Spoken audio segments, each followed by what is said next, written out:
Hello everyone, and this is a quick lunchtime review. So today I popped out and I picked up from the local shop this. It's the Mainline Royal Scot, the model number, what does it say? CAT 37-057.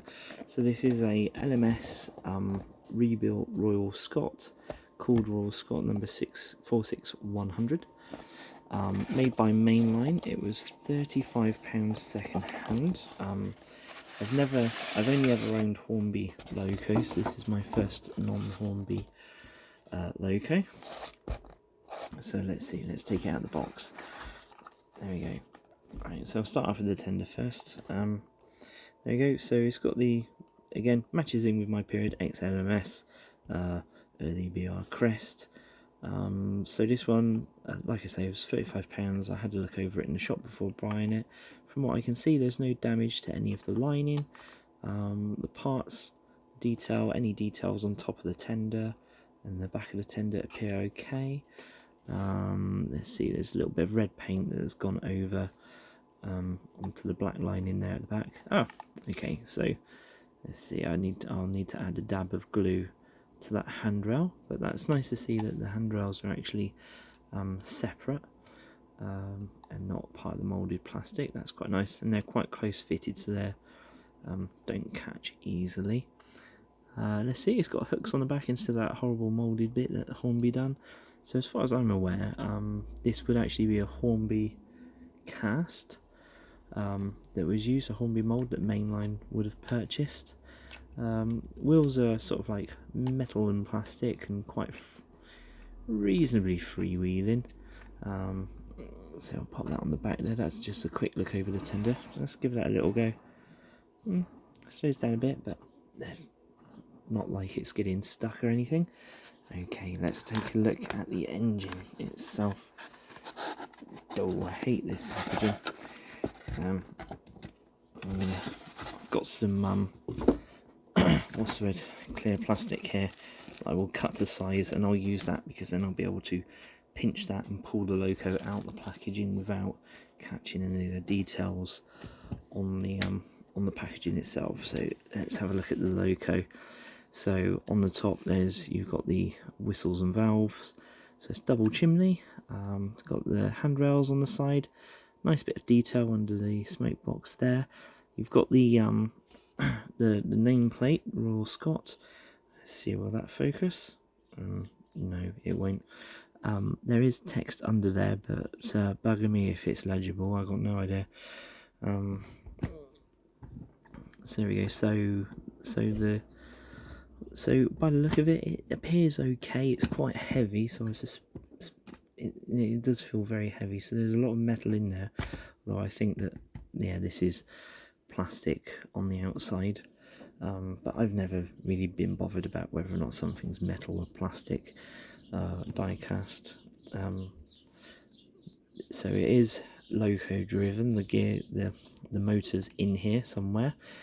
I've not, like I said, I've never had a Mainline before, so I've got no idea what the mechanics are like in this, if they're any good. But we'll find out in a minute when we get it down on the track.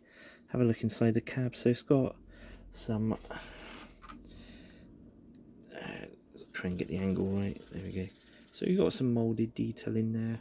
Probably could paint that if you wanted to. I won't. I never bother with that. I'm just not skilled enough. No signs of Mazak rot as far as I'm aware, which always check for when you're buying an old loco. If you don't know what Mazak rot is, it's basically zinc is in the metal. Zinc impurities in the metal causes the metal to rot over time. It crumbles and breaks apart. My Flying Scotsman has it in the bogie, and the bogie is cracked and ready to fall apart any time. Let's turn it round and have a look at the other side.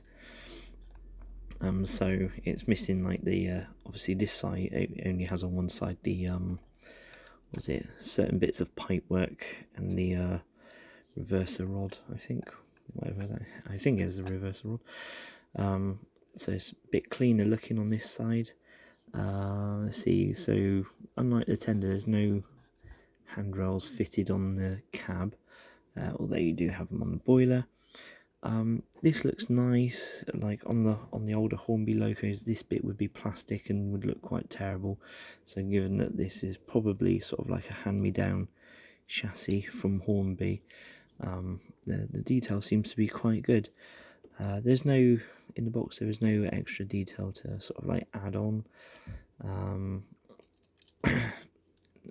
that I could see. Let's see, anything else? Oh yeah, so it's a 7-piece, so this is a passenger locomotive, so would be seen pulling coaches or carriages like this in the background, these old LMS coaches in the blood and custard, or red and cream, crimson and cream, whichever you prefer to call it. So yeah, so for a second-hand loco, it's in very good condition.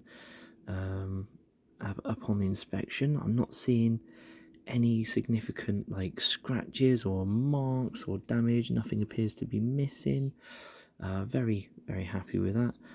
Underneath, the wheels appear to be good in condition. It looks like it's seen some light use, so hopefully this should be a good working loco. I'll have no idea if it's ever been sort of like maintained, but a little look underneath, I'm not seeing any hair or anything like that, so I think it's going to be, I expect this to be a good runner. Let's put it down on the track and find out. Okay, so here it is on the test track. I've paired it up with those Hornby blood and custard coaches that you saw in the background. So they look quite nice together, because those Hornby coaches, because they're old, they're not super detailed or anything like that.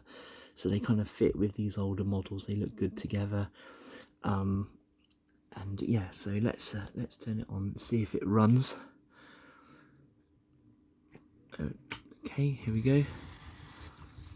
Okay, going quite slow there.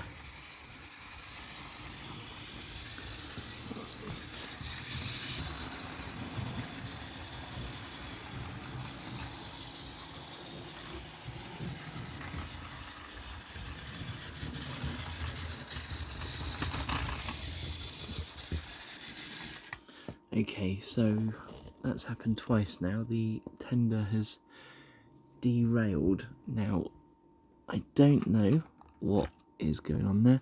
It could be to do with the coupling, it could be to do with the way the tender is connected. So, unlike most locos, this isn't hinged. This pin is not hinged. And it sits in a slot underneath the cab, so it just sort of like free to move under there. I'll run it around without the carriages, because the other thing I noticed is the couplings on this mainline loco are smaller than the Hornby D-links, and I know that sometimes these D-link ones can cause like problems with derailing. So let's send it on its way over the points and see if it happens again.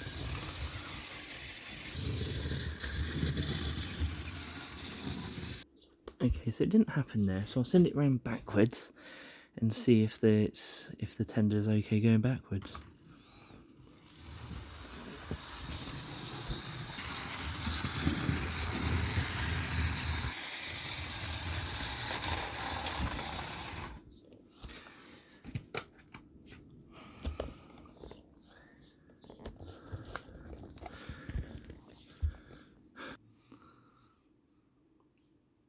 Right, so it happened again there, where the bogie has come off this time. So it appears to be whatever end is connected to the coaches. So I'm going to try some different rolling stock with a coupling similar to what is on the loco. Right, so this time I'm actually going to try a modern coach with the very narrow hook couplings, and I'll see if that works. Yes, this is turning into a bit of a derailing monster. Got one last thing to try. Okay, so what I've done is I've removed the hook from the loco tender, and I'm just using the hook that's on the carriages. So let's give that a try.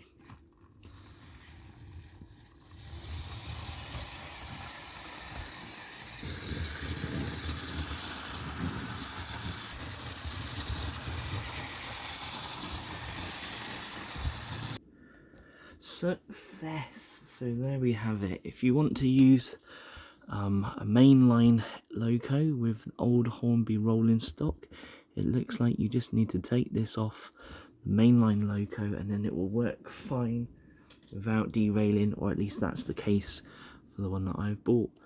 So with that means yes, I'm very happy with that purchase. £35, that's very cheap. It's very good condition loco, it's running nicely. Very happy with that. Alright, hope you enjoyed that. See you again soon.